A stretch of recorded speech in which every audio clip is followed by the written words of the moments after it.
नमस्कार, वैदिक astro care में आपका हार्दिक अभिनंदन है। सनातन धर्म संस्कृति में व्यक्ति के जन्म के समय आकाश मंडल में उपस्थित ग्रह नक्षत्रों की स्थिति के अनुसार ज्योतिषीय गणना कर जातक के जन्म पत्रिका निर्माण की श्रेष्ठ परंपरा आदि काल से ही प्रचलित है। जन्म कुंडली के ही आधार पर गणना करके ज्योतिषी व्यक्ति के भूत भविष्य वर्तमान के बारे में विचार करते हैं। व्यक्ति की कुंडली में कई तरह के योग होते हैं। कुछ योग ऐसे होते हैं जो आपका भाग्य और जीवन बदलने की क्षमता रखते हैं, तो वहीं कुछ ऐसे भी योग होते हैं जो इंसान के जीवन में समस्याओं और असफलताओं का कारण बनते हैं। यहां यह समझना अति आवश्यक है कि ग्रहों की युतियों स्थितियों को ही योग कहा जाता है। योग शब्द का शाब्दिक अर्थ ही है जुड़ना। जब दो या दो से अधिक ग्रहों की युति हो या कुंडली के द्वादश भावों में से किसी विशेष भाव में किसी विशेष ग्रह की कोई विशिष्ट स्थिति हो, तो जन्म कुंडली में योग का निर्माण होता है। यह योग यदि शुभ फलदायी हो तो राजयोग कहलाते हैं। वहीं यदि ग्रहों के योग से जातक को अशुभ फलों की प्राप्ति हो रही हो तो यही योग दुर्योग या फिर दोष कहलाते हैं। यदि जन्म पत्रिका में कोई शुभ योग उपस्थित हो और उसकी जानकारी जातक को न हो तो भी वह योग अपने शुभ प्रभाव से जातक के जीवन को सफलता ही प्रदान करेगा। किंतु यदि कुंडली में किसी भी प्रकार के किसी दुर्योग का निर्माण हो रहा हो और उस अशुभ योग से व्यक्ति अनभिज्ञ हो तो ऐसे में व्यक्ति को जीवन में अनेक परेशानियों का सामना करना पड़ता है और व्यक्तिगत, सामाजिक, आर्थिक, शारीरिक रूप से ऐसा जातक अनेक कष्ट जीवन पर्यंत भोगता रहता है। अतः यह आवश्यक हो जाता है कि व्यक्ति को अपनी जन्म कुंडली में उपस्थित किसी भी प्रकार के दुर्योगों की जानकारी होनी ही चाहिए ताकि वह उन दोषों के दुष्प्रभाव से बचने हेतु उचित उपाय कर सके।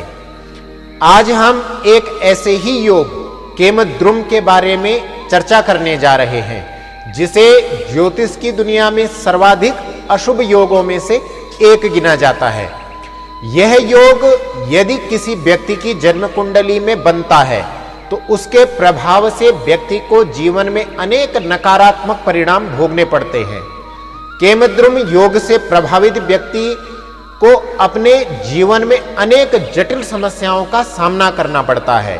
अतः केमद्रुम योग की संपूर्ण जानकारी प्राप्त करने के लिए आप बने रहें वीडियो के अंत तक हमारे साथ एवं वैदिक एस्ट्रो केयर चैनल को सब्सक्राइब कर नए नोटिफिकेशन की जानकारी के लिए बेल आइकन दबाकर ऑल सेलेक्ट अवश्य करें। आगे बढ़ने से पूर्व वीडियो को लाइक करना न भूलें। केमद्रुम योग जन्म कुंडली में होने वाला सबसे हानिकारक ग्रह दोषों में से एक है। केमद्रुम दोष तब होता है जब जन्म कुंडली में चंद्रमा किसी भी भाव में अकेले बैठा हो और दोनों ओर अर्थात उससे अगले भाव में या फिर पिछले भाव में कोई भी ग्रह उपस्थित ना हो। जब चंद्रमा जिस भाव में बैठा हो उससे दूसरे और 12वें घर में यदि कोई भी ग्रह स्थित नहीं हो तो केमद्रुम योग बनता है। इसके दुष्प्रभाव के कारण इसे केमद्रुम दोष कहा जाता है। इसे सर्वाधिक अशुभ दोष माना गया है क्योंकि इसकी वजह से व्यक्ति के जीवन में अनेक परेशानियां उत्पन्न होती हैं। ऐसा माना गया है कि ऐसा व्यक्ति जिसकी कुंडली में केमद्रुम दोष उपस्थित होता है उसे यदि समस्त वैभव प्राप्त ही क्यों न हो फिर भी उसका जीवन सदैव अभावग्रस्त ही व्यतीत होता है और जीवन के अंत में भी वह अभावग्रस्त मृत्यु को ही प्राप्त होता है। केमद्रुम दोष का नकारात्मक प्रभाव जीवन को दुखद और बहुत ही संघर्षपूर्ण बना देता है। इसका प्रभाव प्रत्यक्ष अनुभव किया जा सकता है। यदि व्यक्ति इस दोष से प्रभावित है तो वह हर समय अकारण ही चिंतित और भयभीत रहता है। ऐसे व्यक्ति के जीवन में बहुत उतार चढ़ाव आते हैं। केमद्रुम दोष से पीड़ित व्यक्ति को जीवन में बहुत ही अधिक आर्थिक तंगी का सामना भी करना पड़ता है। कुंडली में केमद्रुम दोष होने के कारण व्यक्ति के स्वभाव में गुस्सा और चिड़चिड़ापन बहुत अधिक रहता है। साथ ही ऐसा व्यक्ति अपने विवाहित जीवन और बच्चों को भी साथ बनाए रखने में सक्षम नहीं हो पाता। स्वयं की आर्थिक उन्नति के लिए जीवन में अनैतिक मार्ग का वह चयन करता है। उसका जीवन सदैव दूसरों पर ही निर्भर रहता है। यदि किसी भी व्यक्ति की जन्म कुंडली में केमद्रुम दोष है तो समय से इसका निदान करके दुष्प्रभावों को उपायों के माध्यम से थोड़ा कम किया जा सकता है।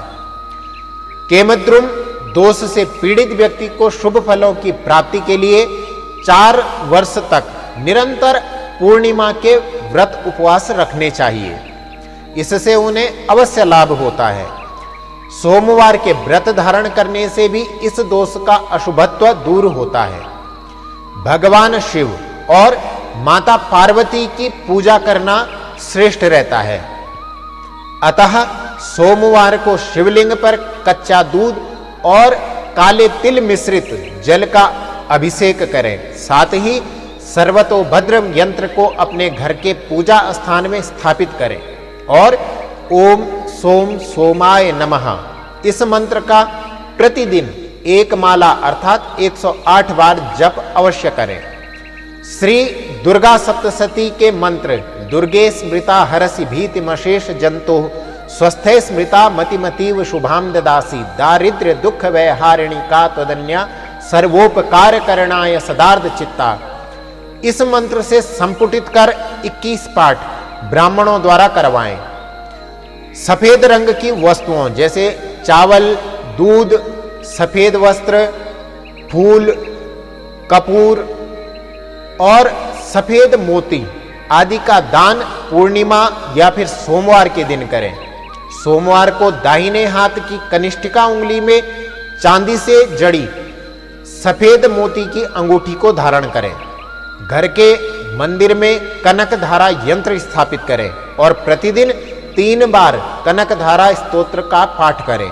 साथ ही श्री शिव दारिद्र्य दहन स्तोत्र का 1008 पाठ ब्राह्मणों से करवाना केमद्रुम दोष से बचने हेतु श्रेष्ठ उपाय है।